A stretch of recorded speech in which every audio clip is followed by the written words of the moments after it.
I was recently speaking to a friend, and yes, I do not use that term loosely. We were discussing the important topic of betrayal and false accusations. If anyone viewing has been the victim of either, we all know it's not a fun ride.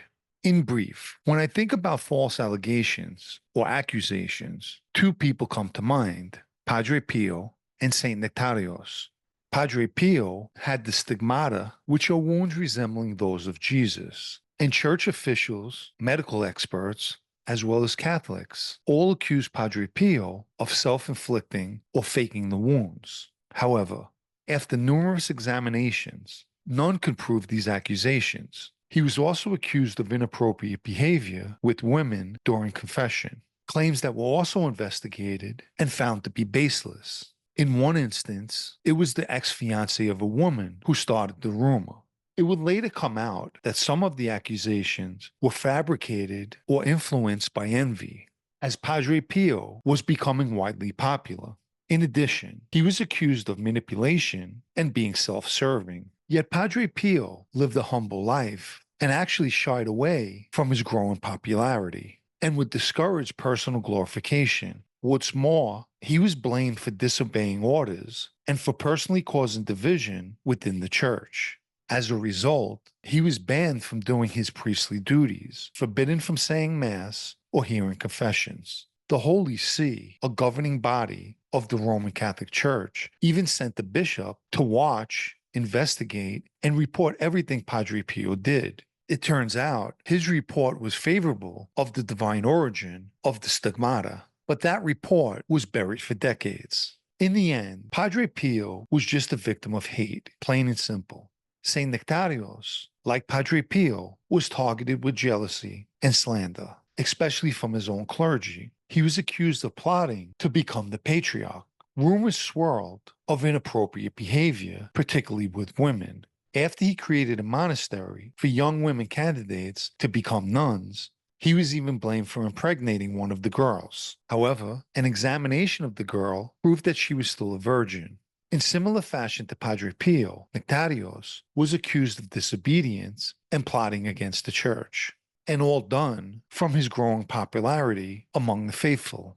He was eventually dismissed from his position and publicly disgraced and never given the chance to defend himself.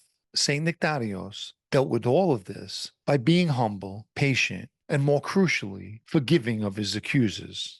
In both instances, unjust suffering is typically viewed as a sign of holiness and represents the suffering of Jesus. I just wanted to share that, unfortunately, there are many people who are victims of false accusations, fake news, as it's now called, and all it takes is a rumor, and for the uninformed, it's taken as gospel. Most of the time, rumors are created to push a certain narrative. And that negative bandwagon is full of people who I call the regurgitators, people who go through life repeating what they heard and not what they know.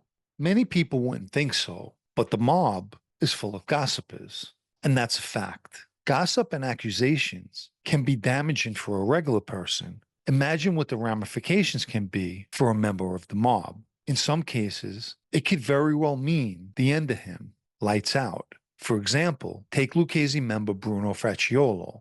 All it took was one message, an accusation relayed by Gaspipe to acting boss Al Diaco, where Fracciolo was labeled a rat, which sealed his fate. When Diaco relayed the message to Louis Dedone regarding Fracciolo, Dedone was in total disbelief. Nonetheless, ultimately, he participated in Fracciolo's murder, and adding insult to death, as ordered, he stuffed a canary in his mouth. Instructions from Vicamuso, the family's boss. Did anyone think of Fasciolo's daughter, who, by the way, he begged to see or speak to one last time, a request that was denied? Or did anyone for a second think that they were killing an innocent person? I've always said the following: the mob hates being wrong. One of their mottos is, we're always right. And when they're blatantly wrong, they go into full damage control. It's sort of a psychological defense mechanism.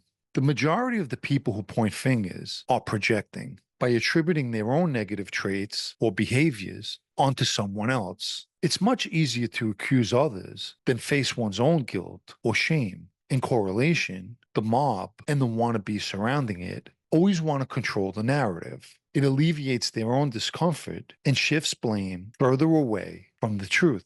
I personally know this because it happened to me, and I deal with it to this very day. When the Lucchese family broke the rules that Cosa Nostra was formed with, they pointed at me and leveled the playing field, as offense is the best defense. I've stated in the past, yes, by cooperating, I did break a rule. But what about all the rules that they broke to bring me to that point? No one really speaks or cares about that.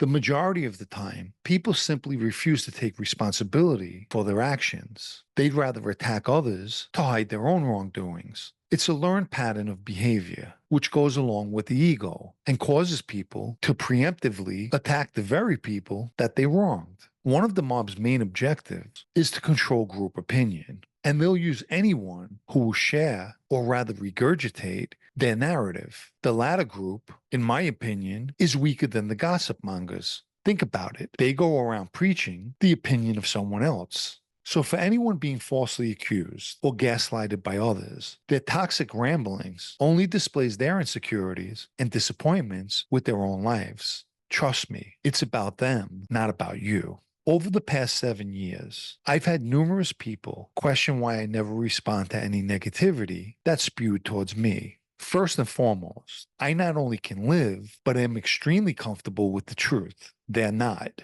Obviously, they can't handle it. Secondly, when I was in the street, not only wouldn't I speak to any of these people, but I know, just as they do, they would never utter the trash that they do behind keyboards to my face. So why would I give them any time and, more importantly, significance? I don't come on here trading insults with anyone, as real men are not supposed to conduct themselves like little girls.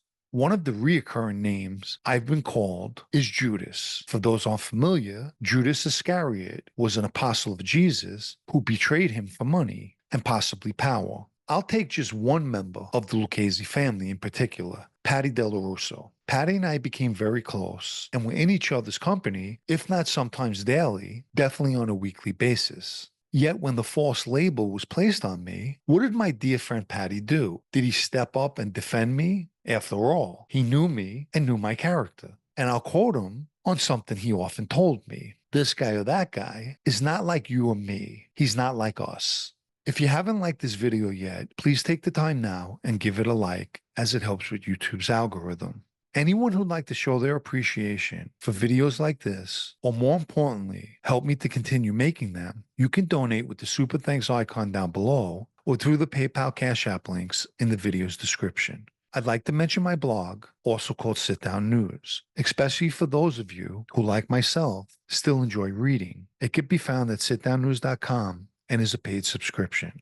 Now, on the reverse, if a false label was placed on Patty, I know what I would have done. And the haters will say, oh, of course, Panisi did everything right. Here's my message to you. Hate all you want. As I stated, I know the truth, and I would have taken Patty's back 1000%. So I'll just give you one of the things that Patty did during this situation, one of many, so keep that in mind. After guys were sent to sit on my house, I went and had a meeting with Patty, and I was armed. And I said something along the lines of, Patty, let everyone know, do not approach me, even to say hello, because I'm going to start blasting people, or something to that effect. I want viewers to listen carefully to Patty's response. Yeah, I told them they have to use shotguns on you. My dear friend Patty foolishly admitted to having a conversation about killing me. So let's put the haters to the side. This question is for those of you with sharp functioning brains.